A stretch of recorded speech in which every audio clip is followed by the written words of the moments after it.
Tonantzin, Itzul, bienvenidas a Sonora, a Hermosillo, pero sobre todo bienvenidas a El Pensadero. En este capítulo, creo que es como el 8º o el 9º. Ya hemos grabado 8 podcasts, pero yo creo que este es los más especiales que hemos tenido, ¿eh? Bienvenidas a Sonora, ¿cómo las trató el clima acá? Ahora sí que la recibió el sol duro, pero el viento acompañando, ¿eh? O sea, esto está fresco. Esto es fresco para Sonora. No, a mí casi me da golpe de calor. Yo tengo que presentarlas, perdón. Tonantzin Cárdenas es diputada local electa por el Distrito 14. 4. Tú eres del 4. No, ella es del 4. Y tú eres del 14. Yo soy del 9. Nadie es del 14. ¿Y quién es del 14? Nadie. Mariana. Ah, bueno, pues que tú... Mira, aquí está. Yo creo que la defiende. Hablas más de su triunfo electoral que el tuyo. Ay, ¿cómo crees? Pero bueno, es un triunfo colectivo. Colectivo. Bueno, Colectivo, Tonantzin güey. Cárdenas, diputada local electa por el 4. De Zapopan. De Zapopan. Itzul Barreras, diputada local electa por el 9. De Guadalajara. De Guadalajara. Ambas listas ya para tomar protesta el próximo 25 de octubre en el Congreso Local de Jalisco. Con la izquierda, no se olviden de eso, ¿eh? Obviamente. Cuidado con la altura, ¿no? Porque Sí, porque te puedes apear a luego hay alguien. banda. No, Tiene que que elevan. Que tiene que haber. Y entonces Infundia. cuéntenme. Es su primera vez en Sonora, creo que tú ya habías venido. Las dos habían venido, pero ¿qué las trae por Sonora en esta ocasión? A ver, empezamos contigo, Tonantzin. Me enteré que vas al segundo foro del Pensadero a hablar de, más allá de las aulas, la política universitaria, un título muy romántico, ¿no? Muy cabrón. Empiezo, si me permites, con Tonantzin Itzul. Hay, aparentemente, digo, según mi percepción, la universidad y la política son dos cosas distintas, ¿no? Según esta nueva concepción, pues a la escuela se va al aula, a la clase, a aprender tus clases de ingeniería en minas, pero digamos, otro mundo ya es el político, el de los señores con trajes, el de ahora tiempo de mujeres, eso ha ido cambiando. Pero sigue siendo como esta cosa muy lejana, pues, ¿no? Entonces, ¿sí hay necesariamente una dicotomía entre el espacio universitario y el espacio del quehacer político?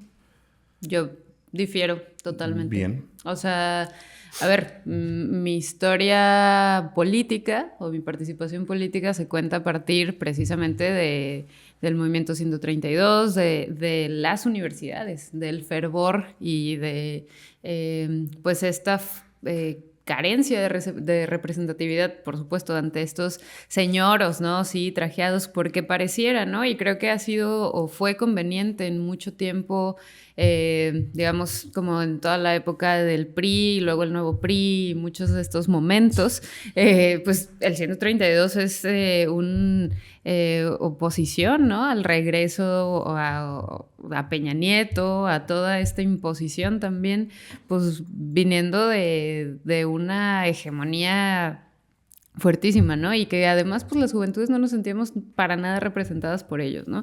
Yo vengo de Wikipolítica, que fue como, yo lo nombro como una semilla, ¿no?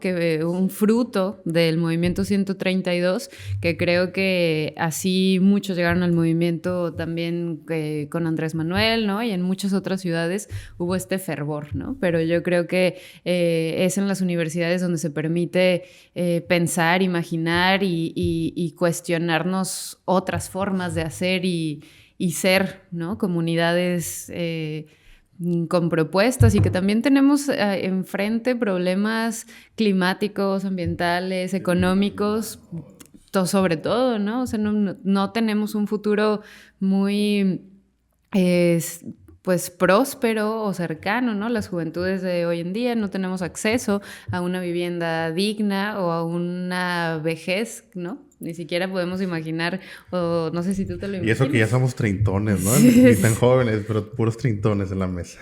Así es, 31.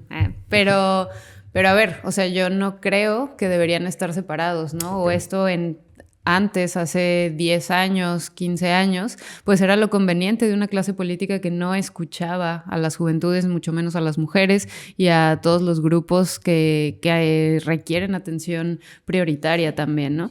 Entonces es ahí pues donde nace pues al menos en mi experiencia, creo que eso nos hizo conformar un partido local en Jalisco, nos hizo disputar el poder en esta elección y que participamos y conformamos este momento histórico en la vida política del país, que es no solo la transformación que ya se vivió durante este último sexenio, sino que pues tenemos a la primera mujer presidenta, ¿no? Itzul, retomo como termina la compañera Tonantzin para preguntarte, digamos, utilizando la pregunta con la que empecé, pero también no dejo de pensar que son dos compañeras jóvenes, mujeres, militantes. ¿Es difícil ser una compañera mujer, joven, militante en Jalisco? ¿O cuál fue tu experiencia? Yo creo que en general ser mujer y hacer política es un acto de rebelión y de mucha valentía, porque pasamos por un montón de cosas que los varones no pasan, ¿no? Per se, para llegar a esos espacios hubo una lucha extraordinaria de muchas mujeres antes de nosotras para que pudiéramos tener siquiera la oportunidad de participar en espacios de toma de decisión. Ahora bien, el estar ahí es como esta percepción generalizada de que es un espacio que nos están dando la oportunidad de participar, ¿no? Porque evidentemente no tenemos las mismas cualidades que los varones, entonces nos dan esta oportunidad y hay una sobreexigencia porque pues tenemos que aprovechar la oportunidad. Entonces a veces yo escucho a las mismas compañeras mujeres como una sobreexigencia femenina de decir, oye, pues es que la compañera diputada no es feminista, o la veo que no tiene formación política, o vi que no había estudiado una licenciatura, o cómo llegan mujeres así a representarnos. Entonces, a mí me gusta contradecir ese dicho pensando en que, ¿por qué si llegan hombres que no tienen preparación, que no son feministas, que no son progresistas, que a lo mejor no tienen la mejor y transparente carrera política? ¿Por qué cuestionamos a las mujeres que no son el ideal o el estereotipo de un político correcto, estructurado y formado? ¿Por qué a ellas sí les exigimos, ¿no? Yo siempre digo, siempre tienen que llegar más y mejores mujeres. Pero estamos en la etapa del más, ¿no? Ya obviamente llegará una etapa en donde habrá que tener mejor participación política de las mujeres, pero también de los varones, ¿no? Esta exigencia que sea mutua, que todos los políticos y políticas tengan el mismo nivel de formación, de interés, de humanidad, de transparencia, etcétera. Pero mientras tanto, si llegan igual de mujeres que de hombres que se perciben corruptos, perdón, no es que yo quiera que haya corrupción, sino a lo que voy es por qué la cuestión o la pregunta es por qué llegan estas mujeres. Entonces yo lo que creo es que es difícil ser mujer y hacer política por la violencia, por la discriminación y por esta pregunta constante de tener que cumplir con las expectativas solo por ser mujer, ¿no? Ya existe una sobreexigencia de que te estamos prestando el espacio, úsalo bien. Y a los varones no se los prestan, no lo tienen ganado desde que nacieron, asumido. Y también obviamente está el trabajo de los cuidados. Yo conozco muchas mujeres que han dejado de hacer política justo en nuestra edad, porque es como la edad reproductiva, porque deciden quedarse en casa y cuidar de sus hijas, hijos, ¿no? Y digo deciden porque es lo que les toca socialmente, ¿no? No sé si lo decidieron plenamente con todas las herramientas, pero hay un vacío en ciertos grupos de edad de representación de las mujeres. ¿Por qué? Porque es cuando las mujeres se separan de los cargos para hacer trabajo de los cuidados. Entonces, eso no pasa con los varones. ¿Por qué? Porque hay alguien en sus casas que se hace cargo de ese trabajo de los cuidados, entonces ellos pueden seguir haciendo carrera política. Y las mujeres que después de la edad reproductiva regresan al quehacer político, pues obviamente tienen una doble brecha porque se separaron de los cargos y los espacios de toma de decisión 10 años, y para llegar y retomar el ritmo que tienen quienes hicieron política con ellas generacionalmente, pues es imposible. Entonces las condiciones no están dadas ni para que hagamos política, porque son espacios de violencia, de discriminación y de sobreexigencia, y además en la vida cotidiana tenemos nosotras tareas que se nos asignaron por nacer mujeres, que evidentemente impiden nuestra participación o disminuyen la posibilidad de que participemos porque tenemos otras tareas congénitas, ¿no? Por haber nacido mujeres. Que pareciera que hay como un punto de inflexión con la llegada de la doctora Sheinbaum. Sí es este momento o esta fotografía del momento histórico simbólico para la defensa de las causas. Pues yo creo que más allá de una imagen, o sea, o de esta fotografía, digamos, pensándolo como en ese sentido, creo que ha habido suficientes demostraciones, porque no basta llegar y por ser mujer, ¿no?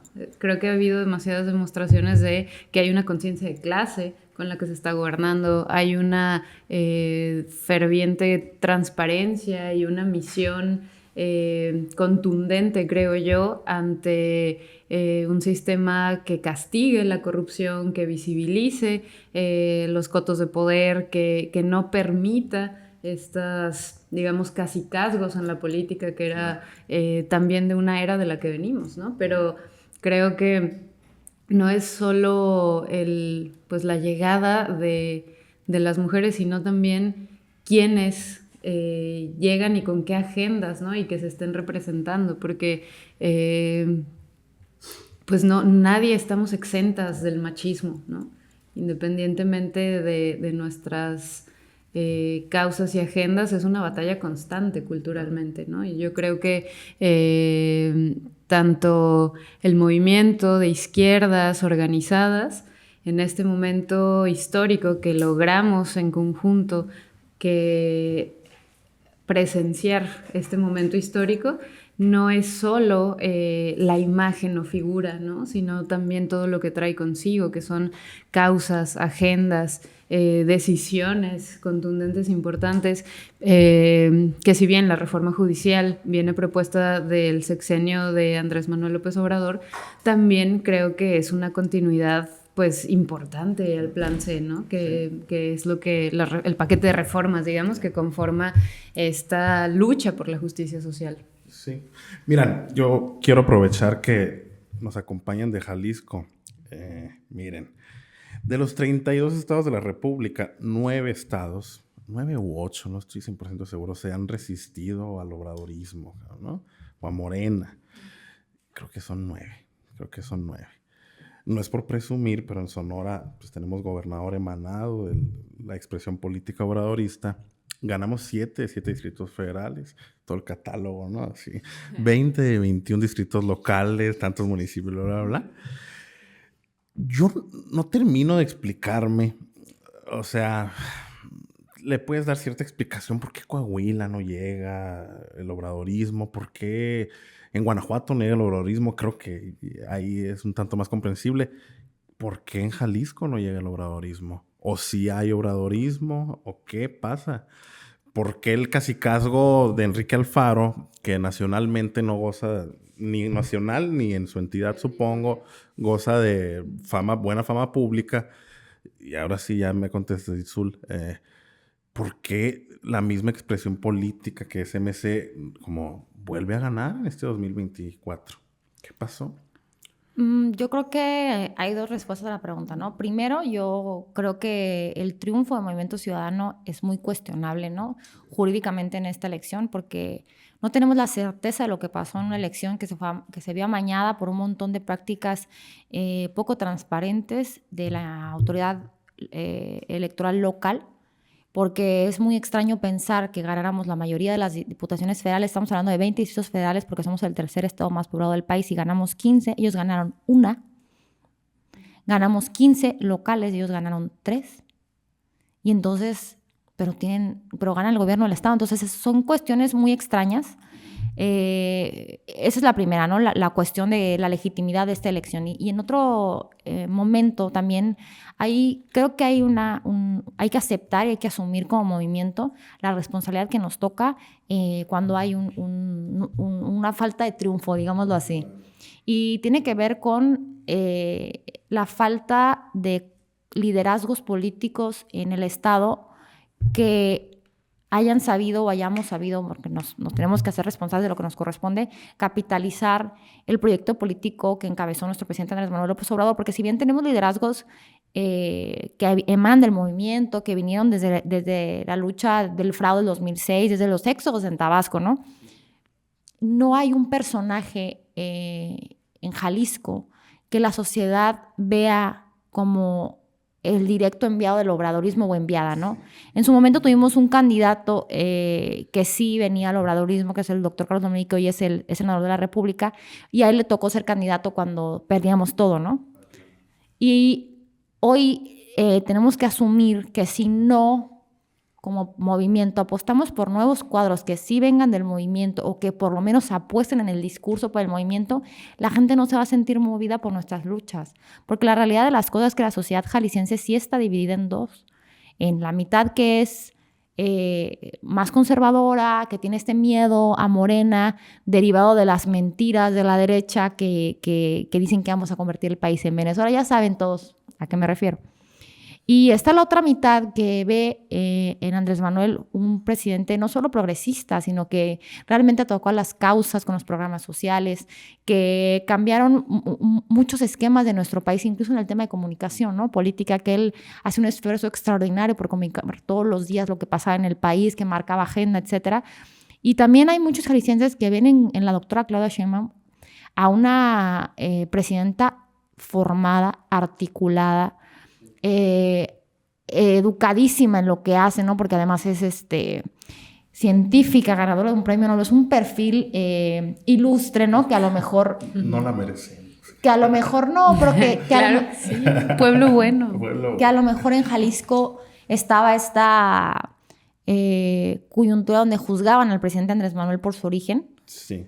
Y que a lo mejor esa duda se dispersa con la doctora Claudia porque es un perfil muy diferente. El mismo presidente lo dijo en su última entrevista, ella es muchas cosas que yo no soy, ¿no? Digo que nosotros también creemos que nos hacen falta mucho el liderazgo del presidente.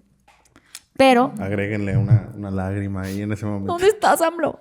Pero creo que hay mucha gente afín a la doctora Claudia en Jalisco. Ella ganó la elección por mucho en el estado. Por muchísimo, la senaduría la ganamos, o sea, ridículamente. Entonces, ¿qué falta? Falta un liderazgo que aglutine toda esa buena publicidad, ¿no? Esos méritos que ya hizo la 4T en el primer piso y que entonces los pueda cristalizar en un triunfo en Jalisco, pero también falta que nos organicemos, porque no solamente es culpa de liderazgo, si todos nos estamos peleando, sacándonos la lengua, picándonos las costillas, pues claro que no va a haber unidad y no va a haber esta consolidación del proyecto de la 4T en Jalisco, porque somos responsables también. Y digo, sumándole a eso, tenemos un gobierno corrupto que se mete en las elecciones, que le mete dinero para sacar un gobernador, pase lo que pase, pues te encuentras con el resultado, ¿no?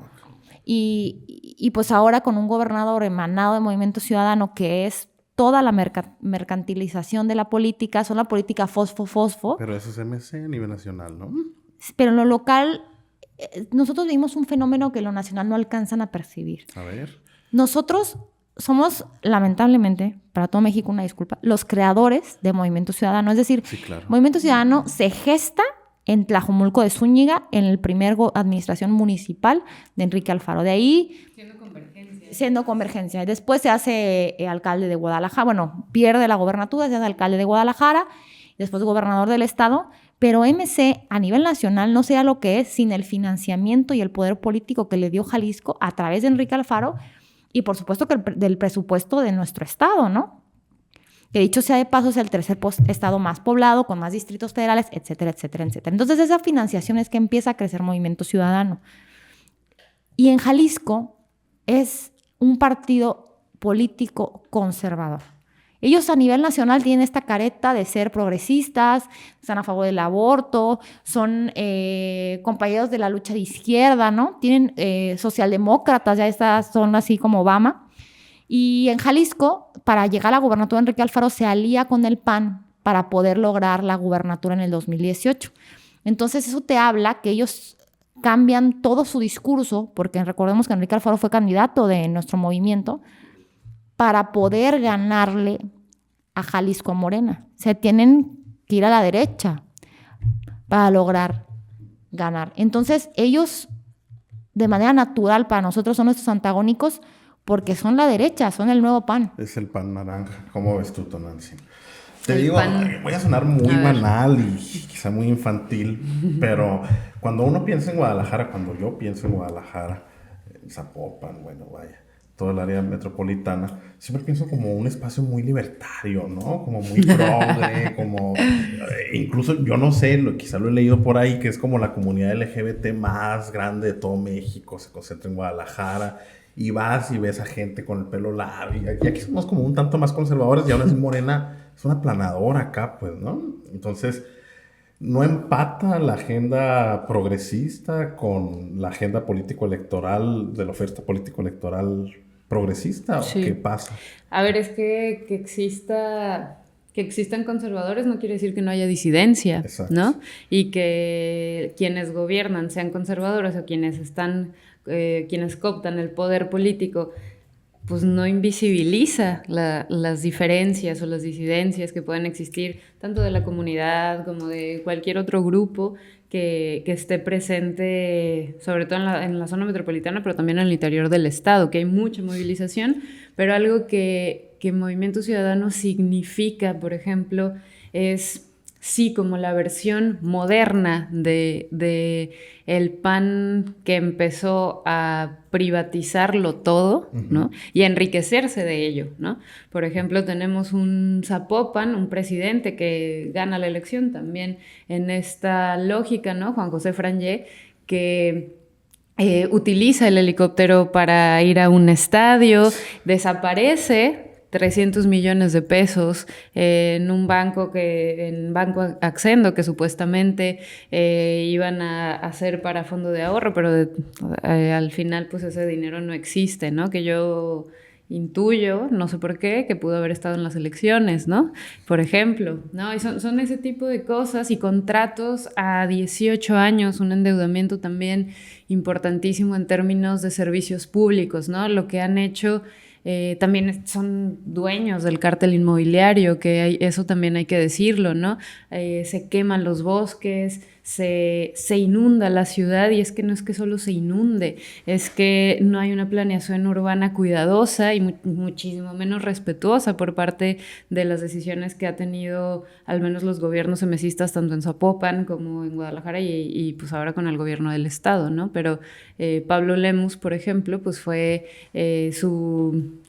presidente de Zapopan, se reelige, son 2 periodos, luego es presidente en Guadalajara, ¿no? Y todas estas decisiones sistemáticas de lucrar con lo público es lo que tiene también a Jalisco en un rezago ante los gobiernos de izquierda, ¿no? Y que si bien hay una polarización importante en la votación, ¿no? Porque hay una población que ya no quiere votar por MC, pero tampoco es capaz de votar por Morena, ¿no? Ajá. O sea, porque también hay un arraigo muy fuerte, igual que en Guanajuato, en Querétaro, ¿no? Con, pues, el clero, ¿no? O sea, también hay que nombrar las cosas, ¿no? Para combatirlas, y creo que en esta elección precisamente la iglesia fue, o el cardenal, ¿no? Fue alguien que estuvo como permanentemente, pues sí, partícipe de información falsa, ¿no? Que además es bajísimo, porque todo bien, ¿no? Con las creencias de cada quien, pero lucrar con la voluntad religiosa de las personas me parece algo sumamente ruin, ¿no? Y que por ese medio, ¿no? En esa vulnerabilidad de creencias, pues se les coopte, ¿no? A las personas de sus propias libertades. Creo que es algo preocupante, pero también responde a una lógica pues electoral también, ¿no? Y que nunca han dejado de participar porque también obedecen a intereses económicos, claro, ¿no? Sí. Pues mira, Tonantzin Itzul, yo no quiero abordar más temas, son una miscelánea de temas, porque de aquí nos vamos al foro al que fueron invitadas, ahí estaremos desarrollando más, pero sí quiero agradecerles por su visita al Pensadero, las estaremos siguiendo muy de cerca. Les estaremos dando like y estaremos esperando likes de nuestras próximas diputadas en Jalisco. Muchas gracias. Desde Jalisco. Muchas gracias. Gracias. Gracias. Muchas gracias a ustedes.